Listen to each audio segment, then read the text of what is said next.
Welcome to Unity Worship.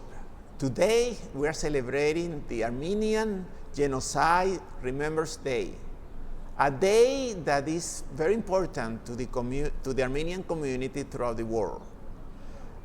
A couple years ago, I had the opportunity to join a medical mission sponsored by Adventist Health Glendale, and we went to Armenia. And I had the opportunity to learn about their history. I had the opportunity to learn about the importance of the religion in their life. And today, we are so privileged to have Becky as one of the speakers for the Unity Worship. And then we're going to hear about the culture and the importance of this day in the Armenian community. So welcome to Unity Worship.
Good morning.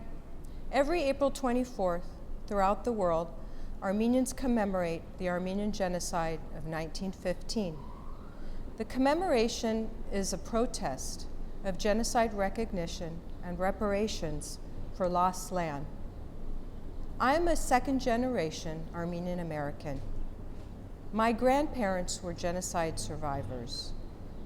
They came to the United States after the genocide through Ellis Island, like many other immigrants, to start a new life. They were barely in their teens, traveling alone. My parents were born in Boston. They grew up knowing of their parents' tragic life, but unfortunately, their parents, my grandparents, did not talk of their loss. It was rarely brought up at home until many years later. It was too painful for them to talk about or to remember. The city of Los Angeles has declared April as Armenian History Month. With that, the city has sponsored many historical activities to recognize this. The month of April is a sacred and commemorative one for Armenians. Each year, the month of April feels different. 107 years later, we remember the Armenian genocide committed by the Ottoman Turks, which resulted in the deaths of 1.5 million Armenians. You may be aware that Armenia was the first nation to adopt Christianity as its state religion in 301 AD. The subsequent persecution of Armenians throughout the centuries stemmed from their refusal to renounce Christianity. The first genocide of the 20th century, the deportation and massacre of the Armenians living under the Ottoman Empire, began April 24, 1915. First, the intellectuals, the teachers, the professors, clergy, and all men were rounded up, leaving women, children, and the elderly behind with little protection.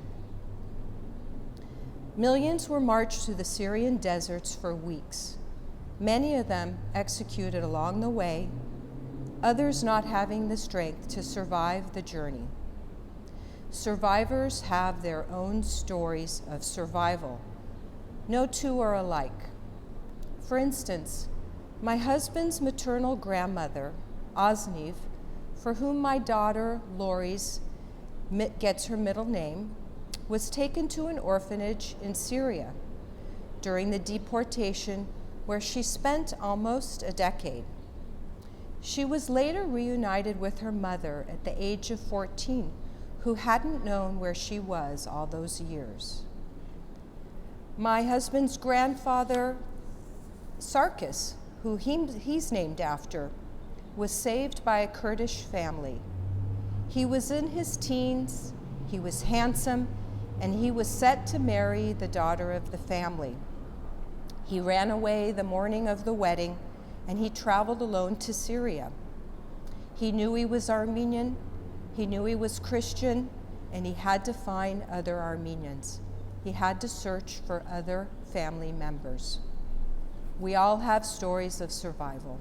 April 24th, 2021, President Biden recognized the 1915 mass killing and deportation of an estimated 1.5 million Armenians in Turkey as genocide. The president righted a historical wrong of the past failure of other U.S. presidents to not recognize this crime perpetrated against the Armenians as genocide. The government of Turkey continues to deny the genocide that took place. This year, the month of April is particularly difficult for Armenians around the world, as Artsakh, an autonomous region in the Caucasus, populated primarily by Armenians, is under threat by the same forces that drove millions out of their homeland. We pray for the 1.5 million lives lost, children that were orphaned, families deported from their homeland and forced to begin a new life elsewhere. I would like to close with a famous quote by Armenian-American writer William Saroyan. I should like to see any power of the world destroy this race, this small tribe of unimportant people, whose wars have all been fought and lost, whose structures have crumbled, literature is unread, music is unheard, and prayers are no more answered. Go ahead, destroy Armenia. See if you can do it. Send them to the desert without bread or water. Burn their homes and churches. See if they will not laugh, sing, and pray again. For when two of them meet anywhere in the world, see if they will not create a new Armenia. Thank you.